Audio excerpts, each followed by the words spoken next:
Dumdum airport, কিন্নর কৈলাস যাচ্ছি।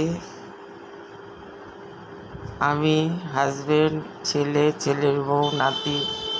Luggage checking হচ্ছে। 23 সালের স্মৃতি, জানি না এখন আর পারবো কি না। কিন্নর কৈলাস খুব কঠিন জার্নি, কিন্তু অপূর্ব সুন্দর দৃশ্য। পাহাড়ের কি সৌন্দর্য, এক এক জায়গায় এক এক রকম সৌন্দর্য, মন একদম ভরে যায়। আপনারাও পারলে একবার ঘুরে আসবেন। ঘুরতে হলে শরীরে শক্তির দরকার। এখন বুঝতে পারছি শরীরের যা অবস্থা। গত বছর পেরেছি, এবার হলে আর পারতাম না।